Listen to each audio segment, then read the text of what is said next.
नमस्कार, मेरा नाम शुभांकर प्रत्युष पाठक है। यूपीएससी सिविल सेवा परीक्षा 2021 में मैंने 11वीं रैंक प्राप्त की है। ये मेरा पहला प्रयास था और मेरा ऑप्शनल मैथमेटिक्स है।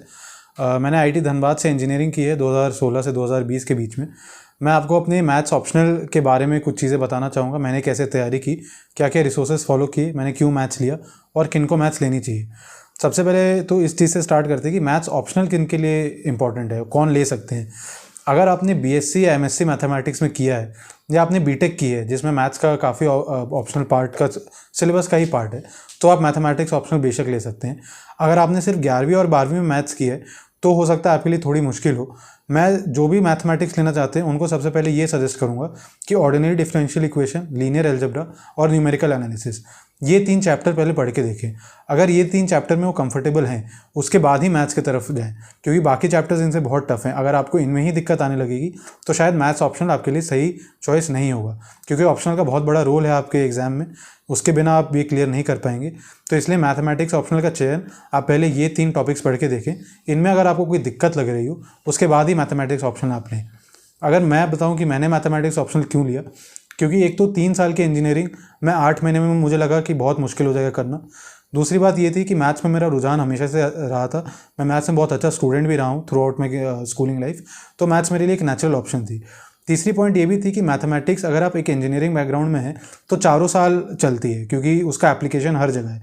तो मैथ्स के मैं कंटिन्यूस प्रैक्टिस में था, तो मैंने मैथ्स ऑप्शन ले ली। और चौथी बात ये थी कि मैथमेटिक्स का जो सिलेबस है यूपीएससी का, वो 60 से 65% हमारे जो सिलेबस है इंजीनियरिंग में उससे मेल खाता था। तो मैंने ये चीज़ें पहले एक बार कर रखी थी, तो मुझे पता था कि मैं आगे भी कर लूँगा और बाकी का सिलेबस मैं फ्रेशली पढ़ लूँगा। तो इसलिए मैंने मैथ्स का ऑप्शन लिया। अब मैं इस बात पे आना चाहूँगा कि मैथ्स के ऑप्शनल के एडवांटेज क्या हैं। सबसे बड़ी एडवांटेज है कि ये एक ऑब्जेक्टिव पेपर है। मतलब है तो सब्जेक्टिव पेपर वैसे, but objective in the sense कि इसमें या तो सही आंसर है या तो गलत आंसर है। इसमें कोई वो स्कोप नहीं है कि एग्जामिनर को आपका आंसर पसंद आएगा नहीं आएगा, वो कैसे मार्क्स देगा नहीं देगा। तो ये एक बहुत ऑब्जेक्टिविटी है इस एग्ज़ाम में। दूसरी बात ये है कि जीएस अगर आप पढ़ते रहते हैं, दिन भर बोर हो जाते हैं, मैथ्स लेके सॉल्व कर ले, एक अलग पर्सपेक्टिव रहता है, आप दोबारा वो चीज़ें नहीं पढ़ते हैं। तो ये बहुत एक मज़ेदार चीज़ है मैथ्स के बारे में। और तीसरी सबसे बड़ी बात मैथ्स में ये है कि मतलब मैथ्स अगर आपने ऑप्शन ले रखा है तो आपको एक सेंस ऑफ सिक्योरिटी भी रहता है कि अगर आपने अच्छे से तैयारी की है तो मैथ्स के ऑप्शन में बहुत ज़्यादा अलग तरीके के सवाल नहीं बनते हैं। पेपर लगभग रिपीट होता है, सवाल रिपीट होते हैं। तो इसमें आपको कोई अलग से ना इसमें करंट अफेयर्स का कोई इशू है कि चीज़ें चेंज हो रही हैं, एकदम स्टैटिक सिलेबस है।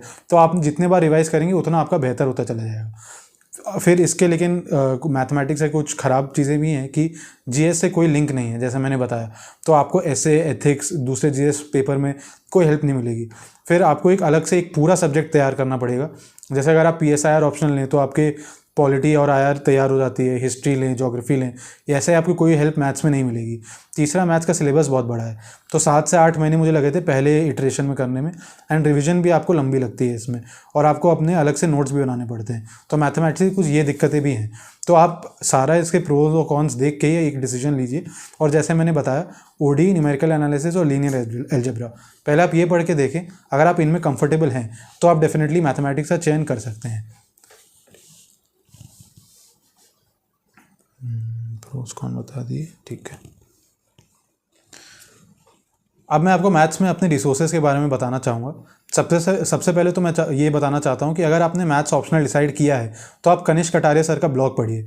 उन्होंने बहुत अच्छे से बता रखा है कि उन्होंने मैथ्स की स्ट्रैटेजी कैसे फॉलो की, क्या क्या उन्होंने तैयारी की, किन किन रिसोर्सेज को फॉलो किया। मैंने एग्जैक्टली वही चीज़ें फॉलो की थी, क्योंकि मेरे पास बहुत कम समय था। मेरा पहला अटैम्प्ट था और 1 साल के अंदर एग्जाम होना था। तो मैं आईएमएस के नोट्स ले आया और मैंने खाली नोट से पढ़ाई की, मैंने ज़्यादा बुक्स रेफर नहीं की। जो बहुत डफ पार्ट्स हैं, जैसे फिजिक्स हैं, फिजिक्स के चैप्टर्स हैं, fluid dynamics, mechanics, statics, dynamics, real analysis, ये मैंने मैथोक्रेट चैनल है यूट्यूब पे, फ्री है एकदम।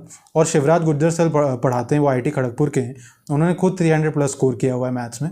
उन्होंने बहुत अच्छे से पढ़ाया है, मैंने वहीं से नोट्स लिए। और उनका जो एक टेलीग्राम चैनल भी है, उसमें वो खुद डाउट्स भी सॉल्व कर देते हैं स्टूडेंट्स के। तो आप उसको, वो वाला चैनल आप ज़रूर रेफ़र करिए, वो वीडियोज़ आप देखिए। और आईएमएस नोट्स, जब मैंने 2nd या 3rd डिवीज़न कर रहा था तब मैंने कुछ बुक्स में बस रेफरेंस के लिए कुछ टॉपिक्स देखे। जैसे ओडी में मैंने कॉशी कैरेक्टरिस्टिक्स इक्वेशन देखे एमडी रायसिंघानिया से।